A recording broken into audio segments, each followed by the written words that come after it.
क़यामत मईशत की आई हुई है, एक सियासत की ये जो इन्होंने तीर नया छोड़ा हुआ है, साथ में अदलिया का ये जो तीर छोड़ दिया गया है कि 9 साल से ये एक जनरली ये एक्सटेंशंस के ऊपर और ये ढॉकिज़म के ऊपर ये कोई ऐसा जजेस का नहीं फैसला हुआ था, और एकदम से जो है चीफ जस्टिस साहब ने बिल्कुल अपने चंद हफ्ते रह गए उनके जाने में। तो अबूजर सलमान में आपकी ट्वीट भी देख रहा था, क्या कहेंगे?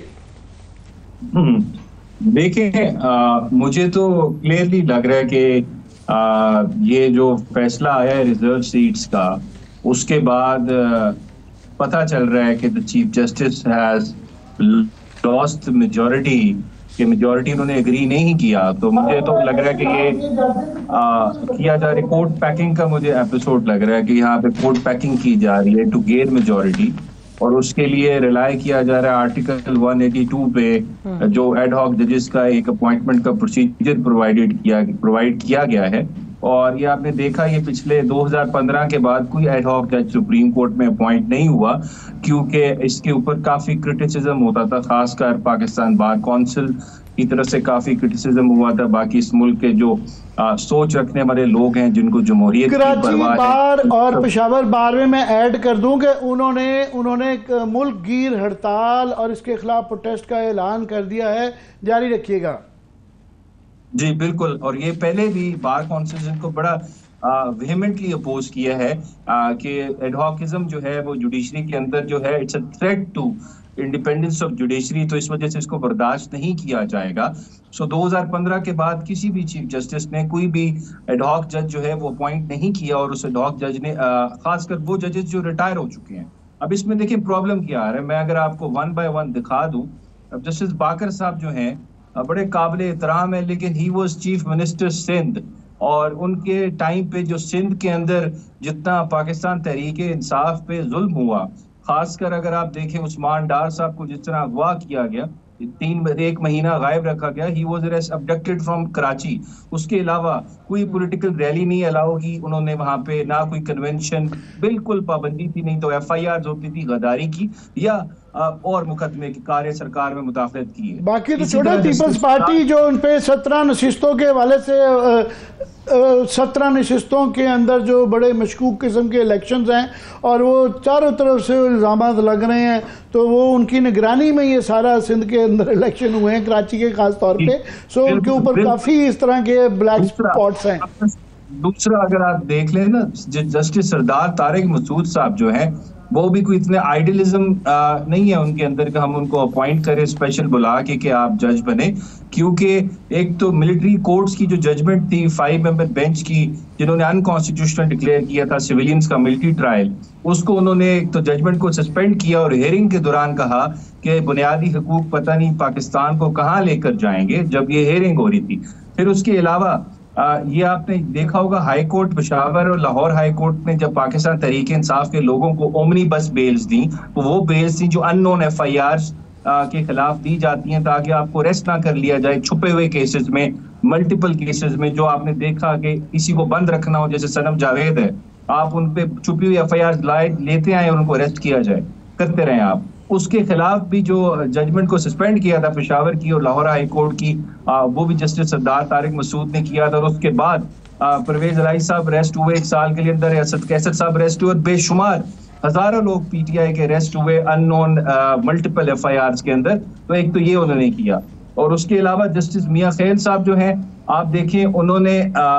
जो कासिम सूरी साहब, इमरान खान साहब के खिलाफ और आरिफ अलवी साहब और असद कैसर साहब के खिलाफ उन्होंने डायरेक्शन दी थी डिप्टी स्पीकर रूलिंग वाले केस में इनके खिलाफ आर्टिकल 6 का मुकदमा करे। सो अगर इस तरह की कंट्रोवर्शियल डिसीजंस हैं किसी जज के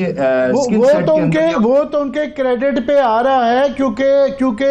नून लीग जो पार्टी बैन PTI को करने जा रही है उसके अंदर उनकी इस ऑब्जर्वेशन का जो कि पहले इग्नोर कर दी गई थी, एकदम से वो दोबारा लाइमलाइट में आ गई, तो उनका नाम तो समझ आ रहा है, बल्कि ये आप अखज़ कर सकते हैं कि उसी ऑब्जर्वेशन की वजह से डाला जा रहा है। मगर मैं कह रहा था कि अगर एकदम एकदम से जो ये मेरे सामने 182 आर्टिकल है जो कि अपॉइंटमेंट ऑफ डॉग जजेस पे है, जो कहता है कि वो उस सूरत में होगी कि अगर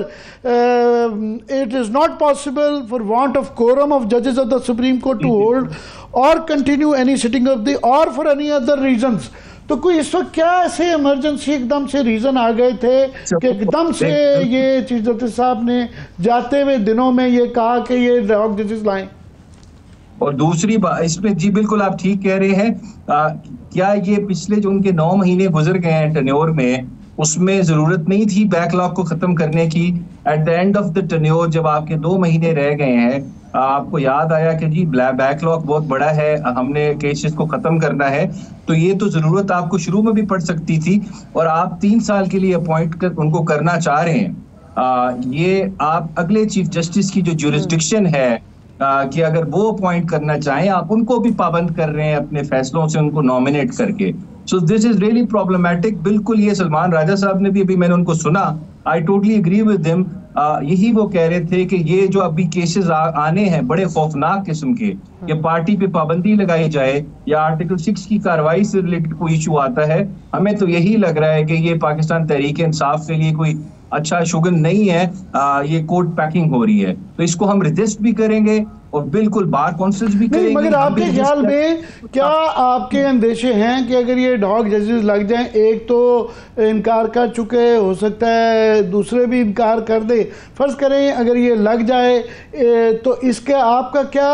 अंदेशा है कि इससे कौन से केसेस या बेंचेस के ऊपर फर्क पड़ जाएगा? देखें, टेक्निकली तो अगर आपको बैकलॉग खत्म करना है तो वो केसेस जो कॉन्स्टिट्यूशनल इंपॉर्टेंस के नहीं है, जो आम सिविल केसेस हैं, उनको लगा दे उनके ऊपर, उनसे सुनवाना शुरू कर दे। ये मखसूस नशिस्तों पे मैं रिफ्रेम कर देता हूँ क्वेश्चन, मखसूस नशिस्तों पे तो ये हम क्लियर कर दें, वो तो 3 मेंबर कमेटी ने फैसला करना है और मोरल रिव्यू के अंदर तो मोर और लेस वही बेंच रहेगा, तो बाकी बेंचेस के ऊपर भी कमेटी ने फैसला करना है ना। इनके आने से ये मफरूज़ा जो बन रहा है कि शायद ये ख़ास केसेस के अंदर लगाए जाएंगे, वो जस्टिस फायद ईसा साहब चीफ जस्टिस के बाद तो वो इख्तियार नहीं रह गया।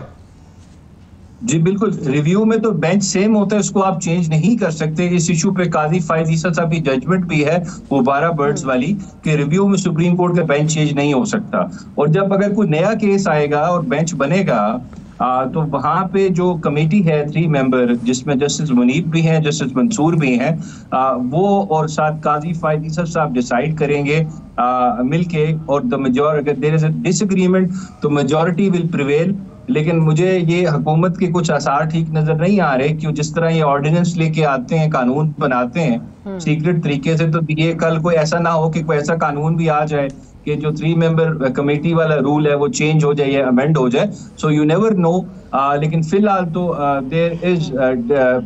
Decentralisation of power for making the bench या कॉन्स्टिट्यूटिंग द बेंच, ये तो है, अभी एग्जिस्ट करती है, बिल्कुल आई एम राइट। लेकिन एड हॉक जजेस की अपॉइंटमेंट बिल्कुल समझ नहीं आती, ये क्यों किया गया है, क्यों इस वक्त जरूरत पड़ी, इस पर बहुत तफ्तीश हो रही है, हमें तशवीश हो रही है बहुत ज्यादा, और ये हमें कोई अच्छे आसार नजर नहीं आ रहे इंडिपेंडेंस ऑफ जुडिशरी के लिए।